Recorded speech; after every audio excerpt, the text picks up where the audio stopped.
सभी को हमारे YouTube चैनल आर्याव्रत भक्ति सागर में स्वागत है। आज हम लोग सुनेंगे श्री वैभव लक्ष्मी व्रत कथा। संसार में अनेक पदार्थ बिखरे पड़े हैं, किंतु बिना धन के तो आप कुछ भी नहीं पा सकते। आपकी हर इच्छा अधूरी ही रहेगी, हर भावना तड़पती रहेगी। ऐसे में आपको सर्वप्रथम धन को प्राप्त करना है। धन प्राप्ति का अर्थ है माता लक्ष्मी को पाना। एक बड़े से शहर में राधा और गोपाल पति पत्नी रहते थे। उनका छोटा सा घर था, यानी घर के नाम पर एक कमरा था। उसी में रसोई, उसी में सोना, उसी में खाना, उसी में पीना, यही था उनका घर। गोपाल किसी मिल में नौकरी करता था। राधा घर का सारा काम काज करती थी। उसने अपने छोटे से घर को भी इतना साफ सुथरा और सजा कर रखा था कि मोहल्ले की औरतें भी अक्सर कहती थी, घर की सफाई रखना तो हमारी राधा बहन से सीखे। यह बात तो राधा भी जानती थी कि इस शहर में अच्छे लोग कम और बुरे अधिक हैं। उसी के अड़ोस पड़ोस में कुछ औरतें ऐसी थीं जो दिन भर एक दूसरे की चुगलियां करती थी। दूसरों के घरों में ताक झांक कर उनकी बुराइयां ढूंढना तो उनका सबसे पहला काम था। अपने घर की भले ही उनको कोई खबर न हो, मगर पूरे मोहल्ले की खबर तो उनके पास यूं ही रहती थी, जैसे मोहल्ले की डायरी लिखने का काम प्रभु ने उन्हें ही सौंप रखा हो। राधा को उनकी यह बातें पसंद नहीं थी। पहले तो उसे घर के काम काज से ही समय नहीं मिल पाता था। दूसरा, पति की सेवा करना उसका धर्म था। पति की लंबी आयु और उन्नति के लिए ईश्वर की उपासना करती। हर मंगलवार को महावीर जी का व्रत अपने पति के चिर आयु के लिए रखती। मोहल्ले की चुगलखोर औरतों को राधा की अच्छी आदतें कैसे पसंद आ सकती थी। वे तो यह कहने लगी थी कि राधा में बड़ी अकड़ है, जो किसी से बात करना पसंद नहीं करती। शायद इसीलिए न कि वह बड़ी सुंदर है, उसे अपनी सुंदरता पर बड़ा गर्व है। उसे यह नहीं पता कि जिस मोहल्ले में रहते हैं वहाँ सबसे मित्रता करते हैं, उनके साथ मिलकर बैठते हैं। यदि वह ही किसी के पास दुख सुख बांटने नहीं जाएगी तो कल को इसके पास कौन आएगा। इन सब की बड़ी बहन राम भजनी थी, जो पूरी मोहल्ले को अपनी अंगुलियों पर नचाती थी। बहन राम भजनी ने अपनी ही एक कीर्तन मंडली बना रखी थी, जो घर घर में जाकर कीर्तन करती थी। राधा को ऐसी औरतें बिल्कुल पसंद नहीं थी जो कीर्तन करते समय भी एक दूसरे की चुगलियां करती हो। यही कारण था कि राधा ने कई बार उनको टोकते हुए कह दिया था कि देखो बहन राम भजनी, वैसे तो आपका नाम है राम भजनी, मगर मैं आपसे हाथ जोड़कर प्रार्थना करती हूँ कि पूजा एवं कीर्तन करते समय किसी की चुगली मत किया करो। किसी की बुराई करने से तो अच्छा है आप उस समय प्रभु का नाम लें। इससे आपका जीवन भी सफल होगा और बुराइयों से बच जाओगी। राधा की इतनी बात सुनते ही बहन राम भजनी को क्रोध आ गया। क्रोध के मारे उसके चेहरे का रंग लाल हो गया। वह कड़क कर बोली, ओ अकल की छोकरी, क्या तू मुझे बताएगी कि मुझे क्या करना है। अभी शहर में आए 2 साल हुए हैं, गांव का गोबर अभी हाथों से उतरा नहीं और हम शहर वालों की अक्ल सिखाने लगी है। गंवार कहीं की। देखो बहन, मैं गंवार हूँ या कुछ और, मैं प्रभु भक्ति में पूरी विश्वास रखती हूँ। मैं यह अच्छी तरह जानती हूँ कि भक्ति में ही शक्ति है। भक्ति ढोलकियाँ चिमटे बजाने से नहीं होती, बल्कि सत्य के पथ पर चलने से होती है। ईश्वर का यही सिद्धांत है। यही शिक्षा है कि किसी का बुरा मत करो। मैं तो हर जीवात्मा में रहता हूँ। तुम मेरी तलाश में क्यों बाहर भटक रहे हो? यदि तुम सत्य और विश्वास का सहारा लेकर अपनी आत्मा में मुझे तलाश करोगे तो मैं तुम्हें अवश्य मिलूंगा। इस बात को सुनकर वह राम भजनी और उसकी साथी सब मिलकर राधा का मजाक उड़ाने लगी थी। राधा जानती थी ये लोग पाप करने वाले हैं। इनकी पूजा तो केवल ढोंग है, दिखावा है। इनके मन काले हैं, खोटे हैं। इनसे अधिक बोलने का कोई लाभ नहीं है। इनकी कीर्तन मंडली खूब धन कमा लेती है। ईश्वर के नाम पर व्यापार, दुर्गा के नाम पर लूट। छी छी छी, घिन होने लगी थी राधा को इन सब से। उसने अपने घर में पूजा पाठ करना शुरू कर दिया। इन लोगों से दूर रहने लगी। उधर गोपाल बुरी संगत में पड़कर शराब पीने लगा, जुआ खेलने लगा। गांव से आई सीधा साधा गोपाल शहर के साथियों में ऐसा फंसा कि उसे यह बुरी आदतें लग गई।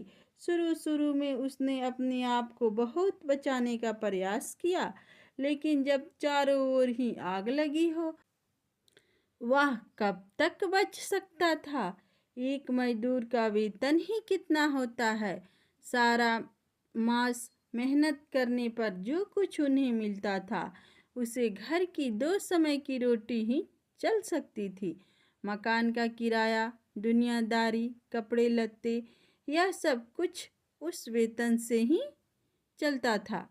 लेकिन इस वेतन से शराब पिया जाए, चरस गांजा पिया जाए, जुआ खेला जाए तो घर कैसे चलेगा? राधा बेचारी बहुत दुखी हुई, अंदर ही अंदर घुलने लगी और घुटने लगी।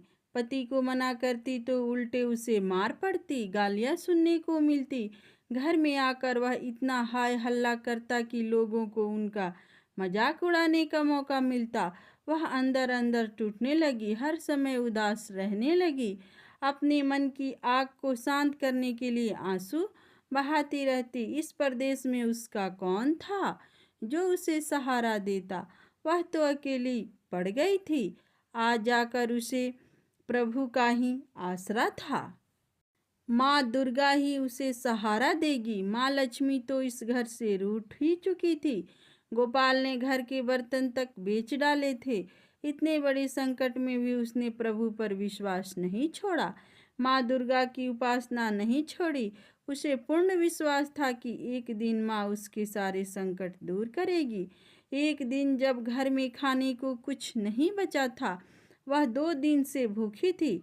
जिस दुकान से खाने पीने का सामान उधार मिलता था, उसने इसलिए उधार देने से मना कर दिया क्योंकि उसके पिछले रुपये ही नहीं दिए गए थे। इस युग में तो जिसके पास लक्ष्मी नहीं वह भूखा मर जाएगा। राधा माँ लक्ष्मी के चित्र के आगे हाथ जोड़ बैठी रो रही थी। माँ ने उसकी आंखों से टपकते आंसू देख लिए थे, उसके हृदय के दुख जान लिए थे। राधा रोए जा रही थी, साथ में वह माँ लक्ष्मी का पूजन भी कर रही थी। माँ लक्ष्मी मुझे बचा लो, माँ मुझे बचा लो। देखो मेरे घर की क्या हालत हो गई है। मैं 2 दिनों से भूखी हूँ, मेरा पति बिगड़ चुका है। घर में लक्ष्मी जी आप बैठी हैं, परंतु आपका दूसरा स्वरूप जो इस संसार में माया का है वह इस घर में नहीं है। उसके बिना जीवन नहीं। माँ माँ मुझे बचा लो, माँ मुझे बचा लो। माँ शक्ति दो माँ। माँ लक्ष्मी कृपा करो, इस घर को बचा लो माँ। अब ही आप मेरी अंतिम आसरा हो। तुमने मुझे न बचाया तो मैं तुम्हारे चरणों में ही जान दे दूंगी। अब तो मेरा यह अंतिम निर्णय है। यह कहती हुई राधा माँ लक्ष्मी के चित्र के आगे गिर गई। उसी समय घंटियां बजने लगी, शंख की आवाज आने लगी। राधा के उदास चेहरे पर अपने आप ही खुशी की लहर दौड़ गई। तभी उसके कानों में आवाज आई, बेटी राधा, तुम्हारी आराधना सफल हो गई। तुमने इतने बड़े संकट में भी मुझ पर विश्वास नहीं छोड़ा, अपनी श्रद्धा में कमी नहीं आने दी। इसीलिए मैं तुम पर बहुत प्रसन्न हूँ। राधा, एक तो तू पतिव्रता धर्म में पूरी उतरी, अपने पति की सेवा में कोई कमी नहीं रखी। दूसरा, तूने मुझ पर विश्वास नहीं छोड़ा। यह सब तेरी अग्नि परीक्षा ही थी जिसमें तू खरी उतरी। हे जगत माता, मैंने आपसे आज तक कुछ नहीं मांगा, परंतु आज मैं मजबूर हो गई हूँ। माँ, आज पहली बार आपसे इस घर की खुशियाँ मांग रही हूँ। माँ, मुझे धनवान बनने की कोई लालसा नहीं। मुझे तो जीने के लिए धन की ज़रूरत है, जिससे हम खाना खा सकें। मेरे बिगड़े हुए पति को सुधार दो माँ। जाओ बेटी, अपने को संभालो। मैं तुम्हारी मनोकामना पूरी करने के द्वार खोल रही हूँ। उठो, अपने घर के द्वार खोलो। राधा के अंदर न जाने कहाँ से अनजानी शक्ति आ गई थी। वह माँ लक्ष्मी के चरणों से उठकर अपने घर के द्वार की ओर गई तो सामने ही एक तिलकधारी ब्राह्मण को खड़े पाया। बेटी राधा, जय माँ लक्ष्मी जी बोलो। जय माँ लक्ष्मी। राधा ने पूरी शक्ति से कहा, देखो बेटी, मैं माँ लक्ष्मी जी के मंदिर का पुजारी हूँ। माँ के आशीर्वाद से यह 2 बोरी आटा और साथ में दाल और घी, यह सब खाने की सामग्री आपके घर पहुँचाने का आदेश हुआ है। आप धन्य हैं महाराज, आप धन्य हैं। माँ लक्ष्मी के पुजारी होने के नाते मैं आपके चरण छूती हूँ महाराज, और आपसे यह प्रार्थना करती हूँ कि मुझे इस संकट से निकलने का उपाय भी बताओ। पुजारी जी बोले, देखो बेटी, इस माया रूपी संसार में सुख प्राप्त करने के लिए अपने मन को शुद्ध और आत्मा को पवित्र रखना पड़ता है। माया लक्ष्मी जो कि तिजोरियों में बंद रखने वाले पापी होते हैं। यदि तुम अपने मन को शांति और घर गृहस्थी चलाने के लिए लक्ष्मी जी को प्राप्त करना चाहती हो तो वैभव लक्ष्मी माँ का व्रत करो। इस व्रत के करने से ही आपकी हर मनोकामना पूरी होगी, तुम्हारे सारे संकट दूर हो जाएंगे। लेकिन पुजारी जी, मुझे इस व्रत की विधि तो बता दो। मैं तो माँ की उपासना बचपन से ही करती हूँ, किंतु व्रत की विधि मुझे नहीं पता। देखो बेटी, लक्ष्मी जी का व्रत बहुत सरल है। इसे वैभव लक्ष्मी व्रत कहा जाता है। जो प्राणी सच्चे मन से इस व्रत को कर लेता है, उसकी सारी मनोकामनाएं पूरी हो जाती है। उसे हर प्रकार के सुख संपत्ति प्राप्त होती है।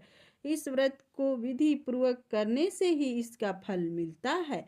जो लोग इस व्रत को विधि पूर्वक नहीं करते, उन्हें कोई फल तो नहीं मिलता, बल्कि वे अपने मन की शांति खो बैठते हैं।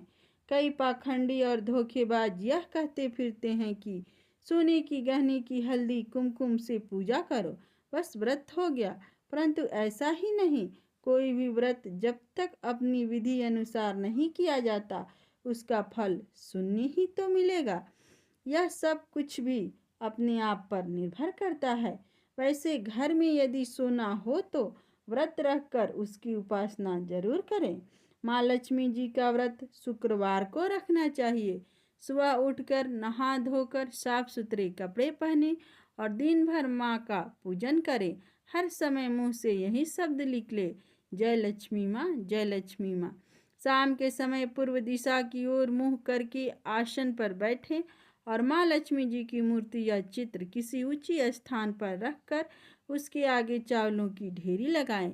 एक खुली प्लेट में सोने के जेवर रखें। यदि सोने के जेवर न हो तो चांदी से भी काम चलेगा। माँ लक्ष्मी के चरणों में गुलाब की सुर्ख फूल अर्पण करें। धूप के साथ साथ देसी घी की ज्योति जलाएं। वैसे तो माँ लक्ष्मी के अनेक रूप हैं, परंतु इन सब की नींव श्री यंत्र हैं। जो माँ के भक्ति श्री यंत्र के दर्शन कर लेते हैं, समझ लो उन्हें माँ के हर रूप दर्शन कर लिए।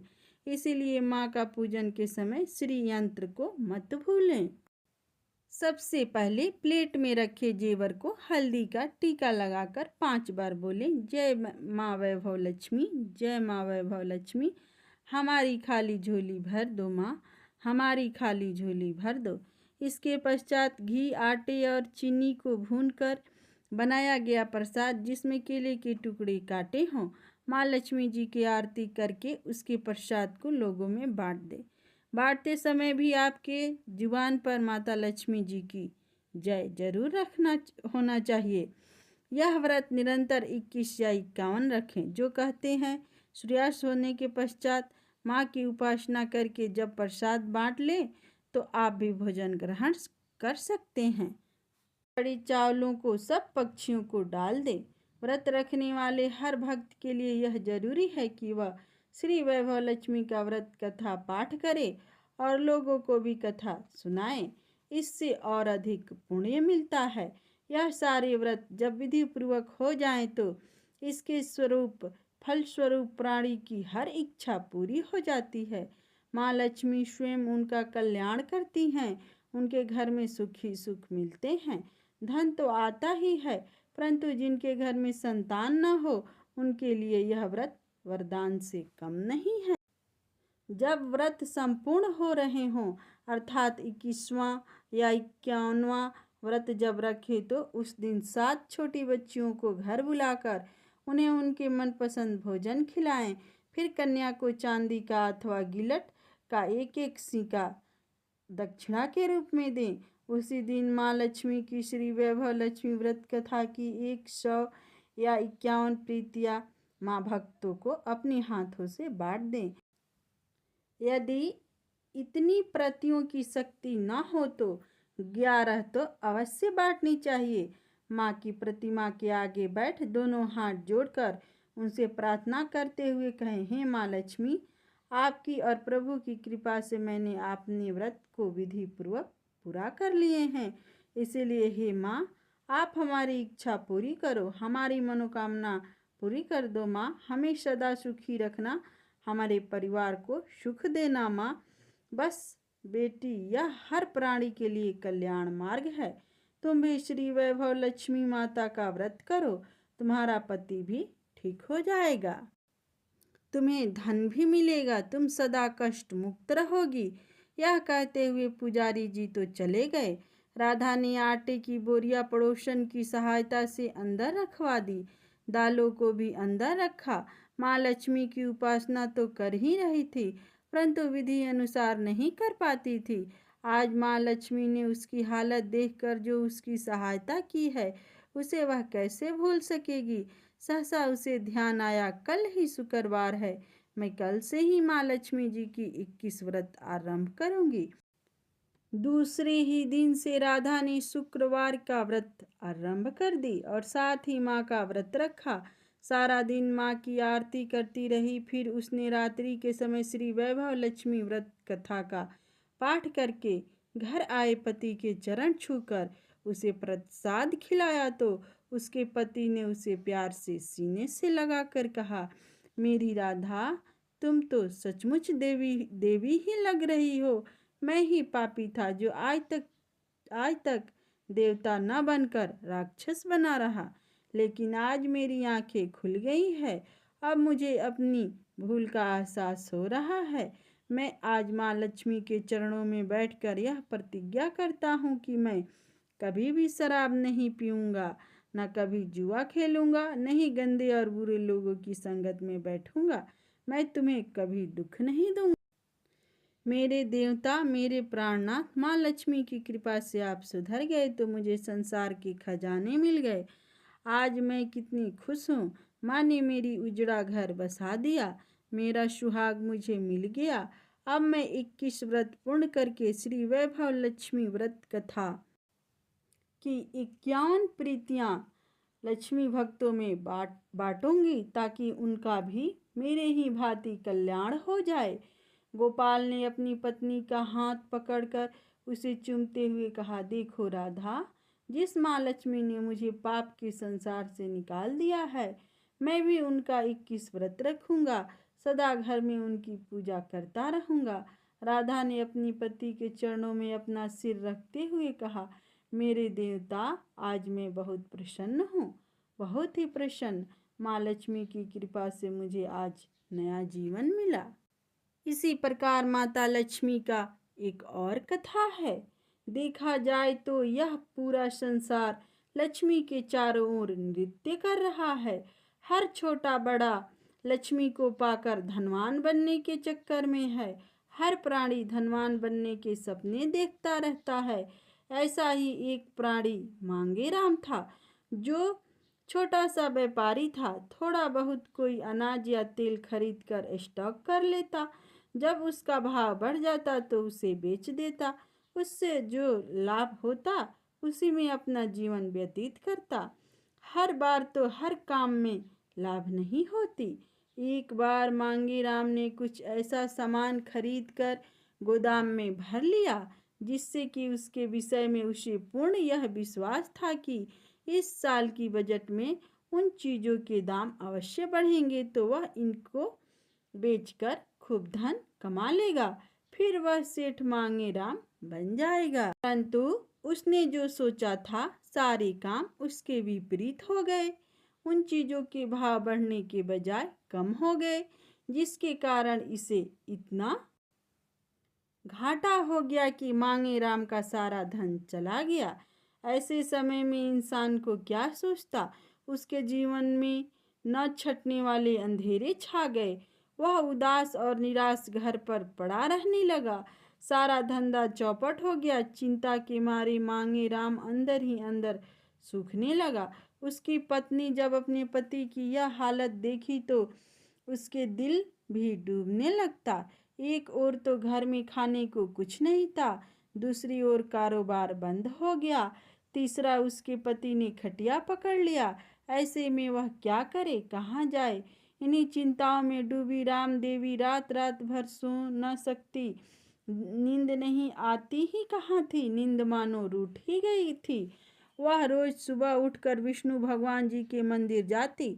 वहां पर लक्ष्मी और उनके पति भगवान विष्णु की जोड़ी के आगे दोनों हाथ जोड़कर प्रार्थना करती, हे लक्ष्मीनाथ, हे भगवान विष्णु, मुझ पर भी कृपा करो। हमारा उजड़ा घर बसा लो। आप ही बचा सकते हो। मेरे पति ने खाना पीना ही छोड़ दिया है। इस हालत में वे क्या जीवित रहेंगे। प्रभु आप ही हो। लक्ष्मी जी से कहो कि हम दुखियों पर थोड़ी कृपा कर दें, नहीं तो हम दोनों पति पत्नी मर जाएंगे। आपका भक्त दुखी होकर मरे तो क्या आप सहन कर लेंगे प्रभु? आप ही बताओ। यदि आपको दुख होगा तो लक्ष्मी जी उसे सहन कर लेंगी। प्रभु, यदि मेरे पति की मृत्यु हो गई तो मैं भी उसी समय अपनी जान दे दूंगी। इस हत्या का कारण लक्ष्मी तो होगी ही, जो हमसे रूठ गई हैं। यह कहते हुए राम देवी भगवान विष्णु और लक्ष्मी जी के चरणों में सिर रखकर फूट फूट कर रोने लगी। उसी समय माँ लक्ष्मी की आवाज आई, राम देवी जाओ, अपने घर जाकर मेरा 11 व्रत रखो, परंतु ध्यान रखना कि यह व्रत संपूर्ण विधि पूर्वक रखे जाए, फिर तुम्हारी मनोकामना पूरी हो जाएगी। राम देवी माँ लक्ष्मी जी की जय जयकार करती हुई मंदिर से बाहर निकली। उसने अपनी पति को जाकर सारी कहानी सुनाई। अपनी पत्नी की बातों पर पूर्ण विश्वास करके उसने अपना नया जीवन आरंभ करने की योजना बना ली। अब तो उसे माँ लक्ष्मी का आशीर्वाद मिल गया था। उसने जैसे तैसे कुछ मित्रों से मिलकर उनकी सहायता से नया माल सस्ते रेटों पर खरीद लिया। उधर उसकी पत्नी राम देवी हर शुक्रवार को माँ लक्ष्मी जी का व्रत रखकर शाम को उनकी कथा करके प्रसाद बांटती। 11वें व्रत पर उसने 11 कंवारी कन्याओं को खाना खिलाकर सच्चे मन से अपने पति के साथ मिलकर माँ लक्ष्मी की उपासना की। साथ ही 51 पुस्तकें श्री वैभव लक्ष्मी व्रत की माँ लक्ष्मी के भक्तों में बांटी। दूसरे ही दिन जैसे ही मांगेराम अपनी दुकान पर गया तो उसका सारा माल दुगुना रेटों पर बिक गया, जिससे मांगेराम को बहुत लाभ हुआ। उसी लाभ से उसने कई प्रकार की चीज़ें खरीदकर अंदर भी भर ली। देखते ही देखते उसे हर काम में लाभ होने लगा। उसके सारे पुराने घाटे नाफे में बदल गए। कुछ ही दिनों में कंगाल मांगेराम सेठ मांगेराम बन गया। उसने अपने घर में ही माँ लक्ष्मी जी का मंदिर बना लिया। सुबह शाम दोनों पति पत्नी उसी मंदिर में बैठकर माँ लक्ष्मी और भगवान विष्णु की उपासना करने लगे। राम देवी माँ लक्ष्मी की 21 व्रत हर वर्ष रखने लगी और इस संसार के सुखों को भोगकर स्वर्गलोक को प्राप्त हुई। तो सब कोई प्रेम से बोलिए श्री वैभव लक्ष्मी माँ की जय।